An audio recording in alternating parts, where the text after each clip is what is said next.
नमस्कार दोस्तों, स्वागत है आपका अपने YouTube channel electrician study point पर। दोस्तों, फ़िलहाल हमने निम्मी पैटर्न के जो असाइनमेंट है उनका सॉल्यूशन स्टार्ट कर रखा है। यदि आप चैनल पर नए हैं तो चैनल को सब्सक्राइब कर लीजिएगा दोस्तों, और ज़्यादा से ज़्यादा अपने दोस्तों को शेयर कीजिएगा। और साइड में जो बेल आइकन का बटन है उसको प्रेस कर लीजिएगा, जिससे कि आने वाले जो वीडियो हैं उनका नोटिफिकेशन आपको मिल सके। ठीक है दोस्तों, तो पिछले लगभग मैंने फर्स्ट सेमेस्टर और सेकंड सेमेस्टर का पूरा असाइनमेंट सॉल्यूशन करवा दिया है, और अभी फ़िलहाल हम थर्ड सेमेस्टर के जो असाइनमेंट हैं उनका सॉल्यूशन स्टार्ट कर रखे हैं। उसकी एक क्लास डीसी जनरेटर की एक क्लास मैंने चैनल पर अपलोड कर दी है। आज अपन डीसी जनरेटर के सेकंड पार्ट्स का अपन चर्चा करेंगे। ठीक है दोस्तों, तो स्टार्ट करते हैं आज के क्वेश्चन की। जैसे कि आपको स्क्रीन पर दिख रहा है, आज के क्वेश्चन का फर्स्ट क्वेश्चन है, क्या है भाई, एक एक जनरेटर में योग और ध्रुव के माध्यम से चुंबकीय सर्किट कैसे पूरा होता है। कहने का मतलब मैग्नेटिक सर्किट जो होता है योग और पोल्स के द्वारा कैसे अपना कंप्लीट होता है, उस चीज़ के बारे में अपन को देखना है दोस्तों। ठीक है दोस्तों, तो जो अपना योग होता है, योग क्या होता है, योग को अपन बॉडी बोलते हैं। मशीन का जो बाहरी आवरण होता है उसे क्या कहते हैं, योग कहते हैं। और चुंबकीय ध्रुव, इसके बीच में जो मैग्नेटिक सर्किट होता है वो किस तरह से पूरा होता है। फील्ड क्षेत्र कुंडली मतलब फील्ड कोयल के द्वारा पूरा होता है, या आर्मेचर कोर के द्वारा होता है, या पटलित कोर के द्वारा होता है, या फिर आर्मेचर में वाइंडिंग कंडक्टर के द्वारा होता है। तो दोस्तों आपको मैं बता दूं, ये जो योग और जो पोल होता है उसके बीच में जो मैग्नेटिक सर्किट होता है वो आर्मेचर कोर के द्वारा कंप्लीट होता है। इसलिए इसका आंसर क्या हो जाएगा, बी ऑप्शन इसका राइट आंसर हो जाएगा। ठीक है दोस्तों, नेक्स्ट क्वेश्चन करते हैं, क्वेश्चन नंबर 32। अब देखो भाई, क्वेश्चन नंबर 32 क्या कहता है कि डीसी क्या कहना चाहता है, डीसी शंट जनरेटर में लोड बढ़ाने पर टर्मिनल वोल्टेज कम क्यों हो जाता है। टर्मिनल वोल्टेज कम क्यों हो जाता है, जैसे जैसे लोड बढ़ाएंगे टर्मिनल वोल्टेज क्यों कम हो जाता है। वो लोड बढ़ाने जैसे ही जनरेटर को स्टार्ट करेंगे तो आर्मेचर प्रतिक्रिया स्टार्ट हो जाती है, जिससे कि टर्मिनल वोल्टेज जो होता है वो घटने स्टार्ट हो जाता है। ठीक है, तो कौन सा ऑप्शन सही होगा अपना, ऑप्शन नंबर कौन सा सही होगा, पहला ही ऑप्शन इसमें राइट आंसर हो जाएगा। Because of the armature reaction effect, armature प्रतिक्रिया के प्रभाव के कारण क्या होगा, लोड बढ़ाने पर वोल्टेज कम हो जाता है। ठीक है दोस्तों, नेक्स्ट क्वेश्चन करते हैं, क्वेश्चन नंबर सेकंड की बात करते हैं, क्वेश्चन नंबर थर्ड। अच्छा क्वेश्चन है दोस्तों, यानी कि 33 नंबर का क्वेश्चन है, इंपॉर्टेंट क्वेश्चन है दोस्तों। क्या दे रखा है कि लंबी दूरी के वितरण लाइनों के लिए किस प्रकार के डीसी जनरेटर का उपयोग किया जाता है। क्वेश्चन क्या कहना चाहता है कि लॉन्ग डिस्टेंस वाली जो डिस्ट्रीब्यूशन लाइन होती हैं उनमें कौन सा जनरेटर यूज़ किया जाता है। जो लंबी दूरी के लिए कौन सा यूज होगा, कम्युनिटी कंपाउंड जनरेटर यूज होता है, संचयी यौगिक जनरेटर का यूज किया जाता है। यदि ट्रांसमिशन लाइन होता है तो डीसी सीरीज होता है, जिसे अपन बूस्टर के रूप में प्रयोग करते हैं। ठीक है दोस्तों, फिलहाल क्या पूछा अपन को, डिस्ट्रीब्यूशन लाइन पूछा है, लॉन्ग डिस्ट्रीब्यूशन लाइनों के लिए कम्युनिटी कंपाउंड जनरेटर का उपयोग किया जाता है। क्लियर, तो नेक्स्ट क्वेश्चन करते हैं, क्वेश्चन नंबर 33 की बात करते हैं, सॉरी 34 नंबर का क्वेश्चन करते हैं। क्वेश्चन नंबर 34 क्या क्या कहना चाहता है, क्वेश्चन नंबर 34 देखो भाई, क्वेश्चन नंबर 34 क्या है, डीसी जनरेटर में इंसुलेशन प्रतिरोध को बेहतर बनाने के लिए कौन सी विधि का उपयोग किया जाता है। कहने का मतलब रेजिस्टेंस जो होता है वो ज़्यादा इफेक्टिव हो सके, उसके लिए अपन क्या करेंगे, क्या करते हैं भाई, ब्रश को बार बार बदलेंगे, या फिर समय समय पर मशीन को गर्म करेंगे, या निरंतर रूप से कम्यूटेटर सेगमेंट्स की सफाई करेंगे, या रख रखाव के दौरान मशीन को गर्म करेंगे। तो इंसुलेशन जो रेजिस्टेंस होता है उसको प्रभावी बनाने के लिए, कहने का मतलब उसको बेहतर बनाने के लिए, इम्प्रूव करने के लिए क्या करते हैं, जब मेंटेनेंस होता है तो उस टाइम में क्या होगा, मशीन को हॉट एयर दी जाती है। ठीक है, तो रख रखाव के दौरान मशीन को गर्म हवा देना, डी ऑप्शन इसका राइट आंसर हो जाएगा, रख रखाव के दौरान मशीन में गर्म हवा देना। ठीक है, नेक्स्ट क्वेश्चन करते हैं 35 नंबर का, अवशिष्ट चुंबकत्व के अभाव में किस प्रकार का जनरेटर काम करता है। मतलब ऐसा जनरेटर जिसमें बिना अवशिष्ट चुंबकत्व मतलब रेजिडुअल मैग्नेटाइजिंग के द्वारा ही वो काम करता है, वो कौन सा जनरेटर होगा, सेपरेटली एक्साइटेड जनरेटर होता है। ठीक है, बिना अवशिष्ट चुंबकत्व के अभाव में कौन सा जनरेटर काम करेगा अपना, कौन सा करेगा, सेपरेटली एक्साइटेड जनरेटर। मतलब कौन सा होगा, ऑप्शन हो जाएगा डी ऑप्शन इसका राइट आंसर है, अलग से उत्तेजित डीसी जनरेटर इसका राइट आंसर हो जाएगा। ठीक है दोस्तों, नेक्स्ट क्वेश्चन करते हैं 36 नंबर का। 36 नंबर का क्वेश्चन इंपॉर्टेंट क्वेश्चन है। तो आर्क वेल्डिंग के लिए किस प्रकार के डीसी जनरेटर का उपयोग किया जाता है। आर्क वेल्डिंग में कौन सा जनरेटर होता है भाई, डिफरेंशियल कंपाउंड जनरेटर का उपयोग किया जाता है, जिसे हिंदी में क्या कहते हैं, विभेदक यौगिक जनरेटर कहते हैं। Differential compound generator arc welding के लिए यूज होता है। ठीक है, और इसके अलावा आपको मैं बता दूं ऑप्शन में क्या दे रखा है, शंट जनरेटर, सीरीज जनरेटर भी दे रखा है। इसके बारे में चर्चा कर ले। शंट जनरेटर का उपयोग बैटरी चार्जिंग में, इलेक्ट्रोपेटिंग में किया जाता है। सीरीज जनरेटर का उपयोग बूस्टर के रूप में ट्रांसमिशन लाइन में किया जाता है। डिफरेंशियल का मैंने आपको बताया था। कम्युनिटी कंपाउंड जनरेटर का उपयोग जो होता है, जो अपनी डिस्ट्रीब्यूशन लाइन होती है, लॉन्ग डिस्ट्रीब्यूशन लाइन, उनमें यूज किया जाता है, ठीक है, कम्युनिटी कंपाउंड जनरेटर का। और एक्सीलेटर वगैरह में भी इनका यूज किया जाता है। फिलहाल क्वेश्चन में क्या पूछा है भाई, आर्क वेल्डिंग है, तो आर्क वेल्डिंग के लिए कौन सा ऑप्शन चला जाए, सी हो जाएगा, सी ऑप्शन इसका राइट आंसर हो जाएगा। नेक्स्ट क्वेश्चन करते हैं 37 नंबर का। डीसी जनरेटर में वेव वाइंडिंग जो होते हैं, वेव वाइंडिंग की विशेषता क्या होता है, wave winding, WAVE, wave winding. देखो भाई, वेव वाइंडिंग की सारी चीज़ें मैं बताता हूँ। सबसे पहले समांतर पथों की संख्या कितनी होती है, 2 होती है। वेव वाइंडिंग को हिंदी में क्या बोलते हैं, तरंग वाइंडिंग बोलते हैं। समांतर पथों की संख्या, नंबर ऑफ पैरेलल पाथ कितने होते हैं, 2 होते हैं। दूसरी बात, ये वेव वाइंडिंग जो होती है वो होती है लो करंट, किसके लिए, लो करंट एवं हाई वोल्टेज के लिए होता है। कहने का उच्च वोल्टेज एवं कम करंट वाली मशीनों के लिए इसका उपयोग किया जाता है, ठीक है। और इसे सीरीज वाइंडिंग भी कहते हैं। वेव वाइंडिंग को कौन सी वाइंडिंग कहते हैं, श्रेणी वाइंडिंग भी कहते हैं, ठीक है। तो समझ में आया क्वेश्चन। तो फिलहाल क्या पूछा है, वेव वाइंडिंग की विशेषता पूछा है, तो कम धारा उच्च वोल्टेज, कौन सा ऑप्शन सही हो जाएगा, सी ऑप्शन इसका राइट आंसर हो जाएगा। लो करंट एवं हाई वोल्टेज के लिए इसका राइट आंसर हो जाएगा, ठीक है। नेक्स्ट क्वेश्चन करते हैं, क्वेश्चन नंबर 38। अच्छा क्वेश्चन है। क्या कह रहा है कि डीसी जनरेटर में कम्यूटेटर संयोजन में प्रयुक्त तार का प्रयोग है। ये कम्यूटेटर के सेगमेंट्स, ये सेगमेंट्स हैं, और यहाँ पर ये जो तार सा यूज हो रहा है, ये प्रतिरोध जो यूज हो रहा है, रेजिस्टेंस जो ये वाला रेजिस्टेंस, उसका क्या उद्देश्य होता है। देखो भाई, कम्यूटेशन को कम करेंगे, ठीक है, कम्यूटेशन को कम करने के लिए इसका उपयोग करते हैं, जिससे कि करंट की जो डायरेक्शन होती है वो रिवर्स न हो सके, ठीक है। तो कौन सा ऑप्शन सही हो जाएगा इसमें, नियत वोल्टेज बनाने के लिए होगा, या शून्य स्थितिक रूप से प्रेरित ईएमएफ के लिए होगा, या फिर स्थितिक रूप से प्रेरित ईएमएफ बढ़ाना होगा, या फिर अपना डी ऑप्शन में क्या दे रखा है अपना, smooth reversal of the current, धारा दिशा को आसानी से पलटना, ये ऑप्शन होगा, ठीक है। क्योंकि प्रतिरोध और करंट जो होते हैं क्या होते हैं, एक दूसरे के रेसिप्रोकल होते हैं, व्युत्क्रमानुपाती होते हैं, ठीक है। धारा और जो प्रतिरोध होते हैं एक दूसरे के रेसिप्रोकल व्युत्क्रमानुपाती होते हैं। जिसमें मतलब प्रतिरोध का मान ज़्यादा होगा, धारा का मान कम हो जाएगा, ठीक है। इस तरह से अपन करेंगे। तो कौन सा ऑप्शन सही हो जाएगा, डी ऑप्शन इसका राइट आंसर हो जाएगा, ठीक है। धारा दिशा का आसानी से पलटना, smooth reversal of the current direction, ठीक है। नेक्स्ट क्वेश्चन करते हैं 39 नंबर का। क्या कहना चाहता है 39 नंबर का क्वेश्चन, डीसी जनरेटर में ठोस पोल स्यू का उपयोग क्यों किया जाता है। डीसी जनरेटर में जो पोल स्यू होता है, ठोस पोल स्यू का उपयोग क्यों किया जाता है, क्यों किया जाता है भाई, चुंबकीय पथ में रिलेक्टेंस को कम करने के लिए। रिलेक्टेंस को हिंदी में क्या बोलते हैं, प्रतिष्ठम, ठीक है।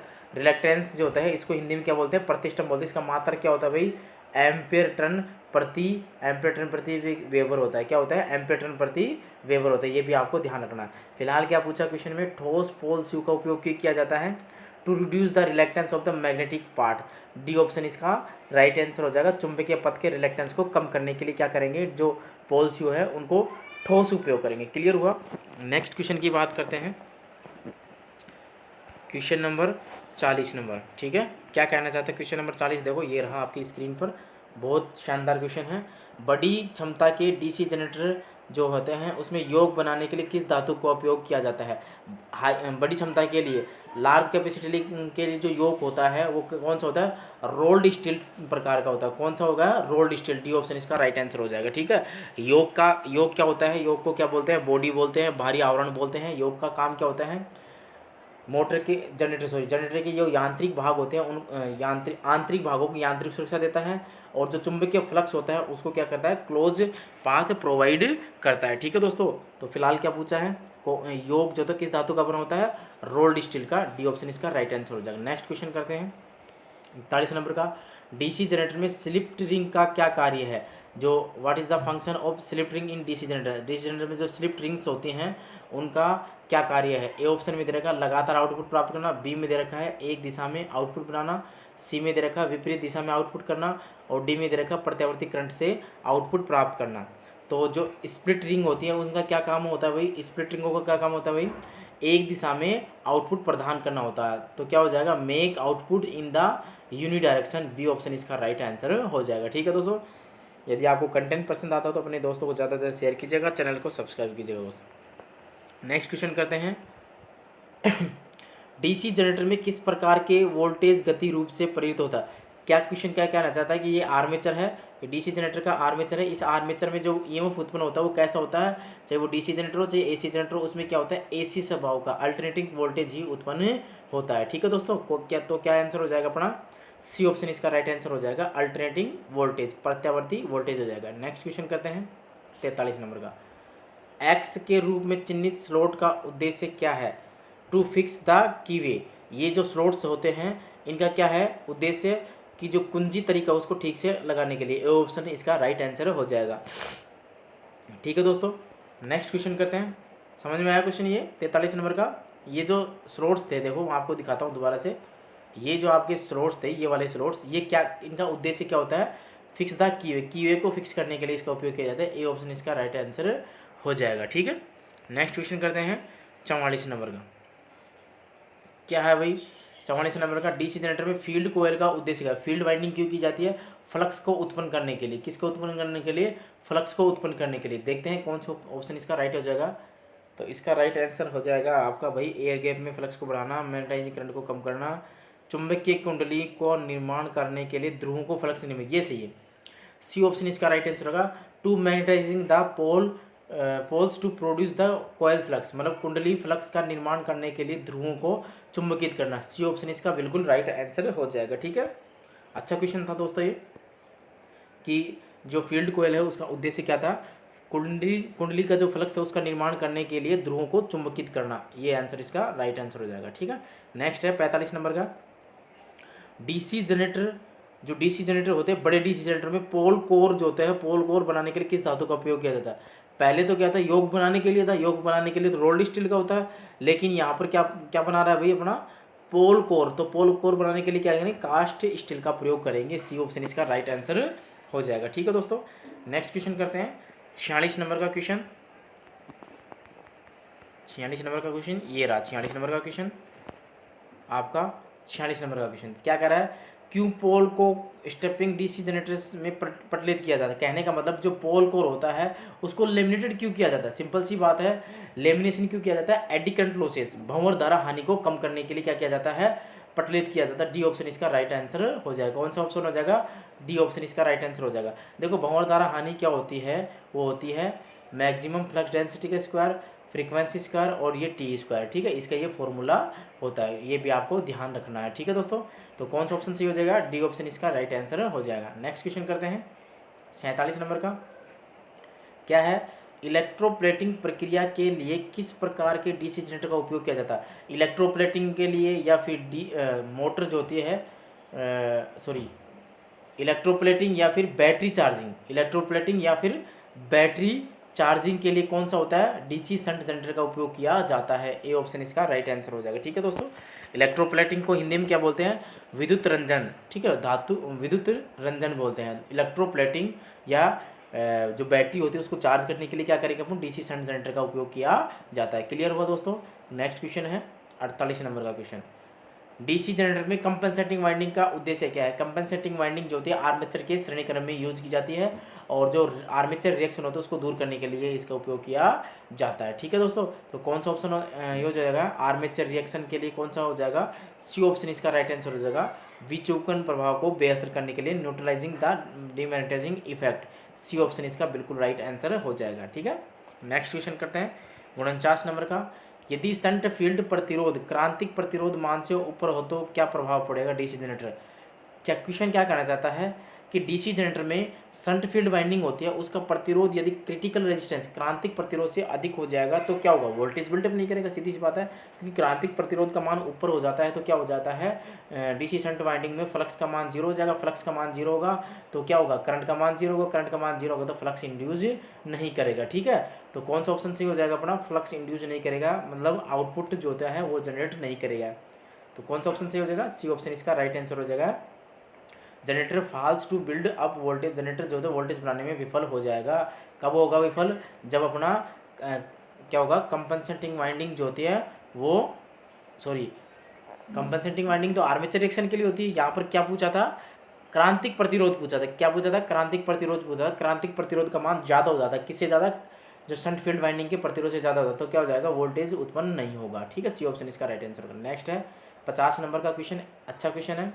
डीसी जनरेटर में आर्मेचर प्रतिक्रिया का क्या प्रभाव है? आर्मेचर प्रतिक्रिया मतलब आर्मेचर रिएक्शन जो होता है, ये आर्मेचर रिएक्शन क्या होता है? मुख्य फ्लक्स जो फील्ड वाइंडिंग होती है, फील्ड वाइंडिंग के द्वारा उत्पन्न जो मुख्य फ्लक्स है, मुख्य फ्लक्स के ऊपर आर्मेचर की वाइंडिंग के द्वारा उत्पन्न फ्लक्स का जो प्रभाव होता है उसे क्या कहते हैं? आर्मेचर रिएक्शन, आर्मेचर प्रतिक्रिया कहते हैं। समझ में आया? मुख्य फ्लक्स का आर्मेचर फ्लक्स के मुख्य फ्लक्स के ऊपर आर्मेचर फ्लक्स का जो प्रभाव होता है उसे क्या कहते हैं? आर्मेचर प्रतिक्रिया कहते हैं। इसके कारण क्या होता है? आउटपुट वोल्टेज का मान डिक्रीज होता है, कम होता है। तो कौन सा ऑप्शन सही हो जाएगा अपना? कौन सा ऑप्शन सही हो जाएगा? Output voltage decrease, B option इसका राइट आंसर हो जाएगा। ठीक है, नेक्स्ट क्वेश्चन करते हैं 51 नंबर का। देखो दोस्तों 51 नंबर का क्वेश्चन, इसमें 357 ऑप्शन आएगा। मैं इसको हटा देता हूँ एक बार के लिए। ये देखो कैसे आएगा, अच्छा क्वेश्चन है दोस्तों, घबराने की कोई ज़रूरत नहीं, न्यूमेरिकल बहुत आसान है। देखो क्या, एक मिनट, क्या पूछा अपन से? ये ऐसा क्वेश्चन है कि लगभग सभी एग्जामों में पूछा था। क्या पूछा था क्वेश्चन में? सबसे पहले क्वेश्चन में देखते हैं, सिंप्लेक्स वेव वाउंड आर्मेचर, कौन सी आर्मेचर वाइंडिंग है? वेव वेव वेव वेव को क्या बोलते हैं भाई? तरंग बोलते हैं। क्या बोलते हैं? तरंग बोलते हैं।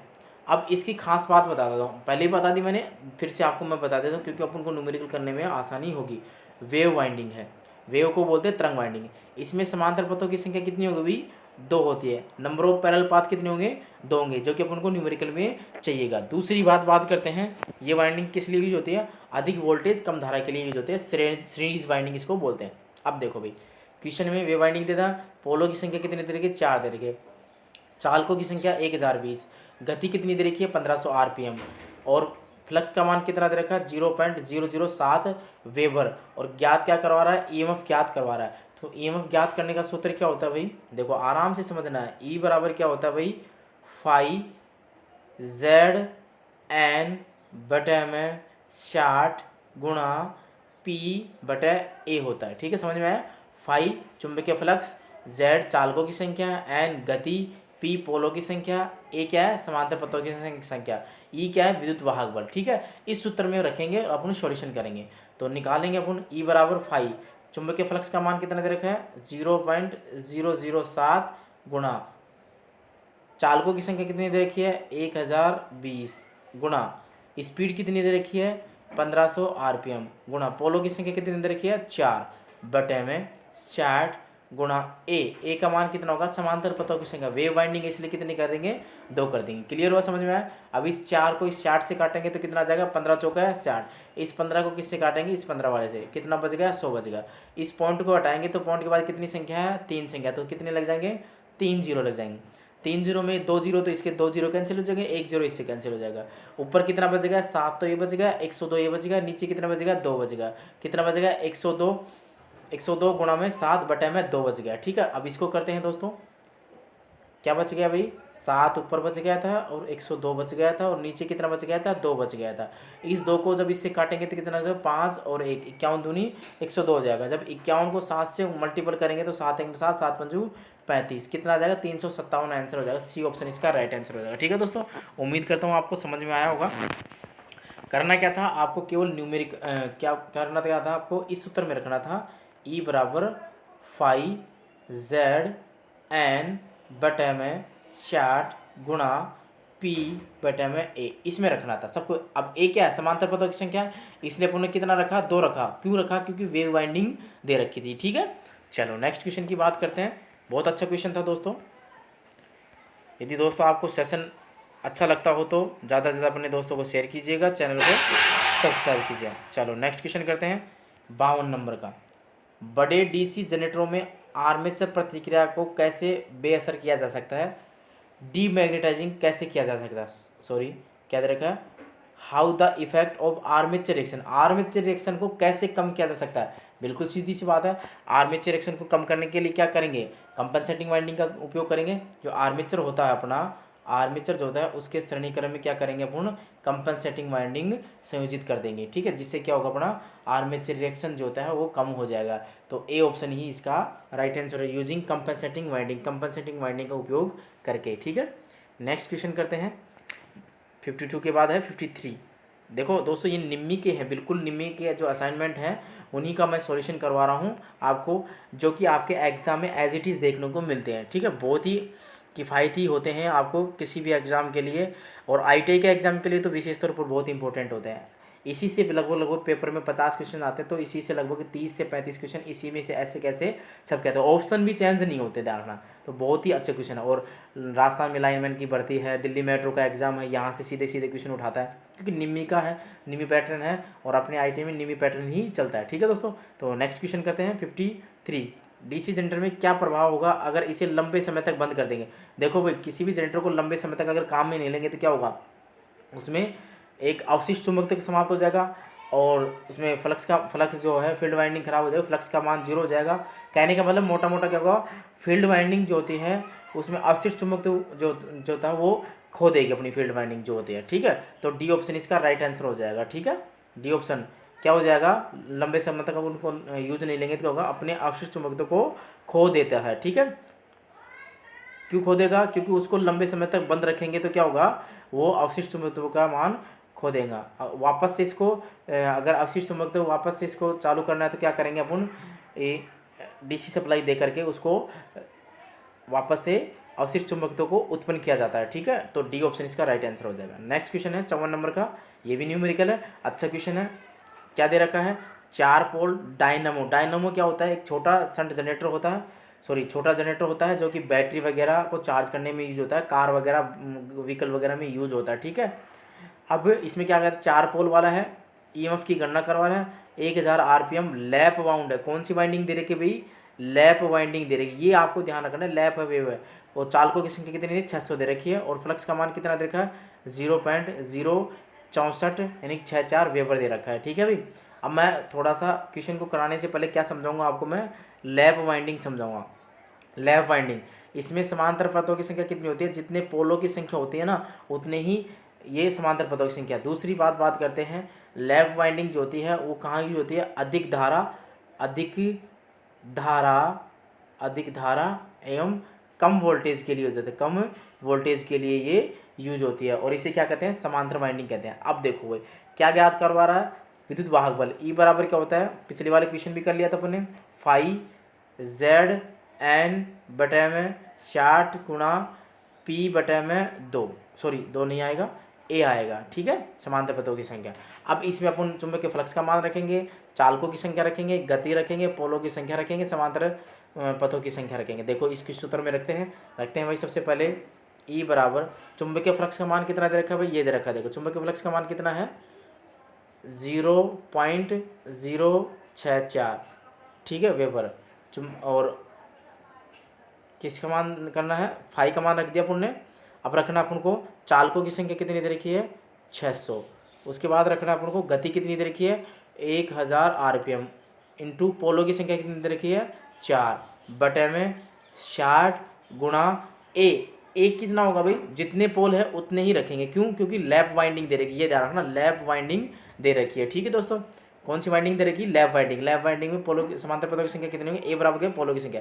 इस 4 से ये 4 कैंसिल हो जाएगा, और इस 0 से 0 कैंसिल हो जाएगा, 6 से 6 कैंसिल हो जाएगा, 10 बच गया दोस्तों। यहाँ पर कितना बच गया, 10 बच गया। यहाँ पर इसकी जगह इस पॉइंट को हटाएंगे तो कितना, पॉइंट के बाद 3 संख्या तो 3 जीरो लग जाएंगे, 3 जीरो लग जाएंगे, 3 जीरो से 3 जीरो कैंसिल है। ऊपर कितना बच गया, 64, और इधर कितना बच जाएगा, 64 को जब 10 से गुणा करेंगे तो कितना हो जाएगा, ये 640 हो जाएगा। ठीक है दोस्तों, कैलकुलेशन आप कर लेना आराम से सूत्र में रख करके, तो डी ऑप्शन इसका राइट आंसर होगा 640। ठीक है, नेक्स्ट क्वेश्चन करते हैं,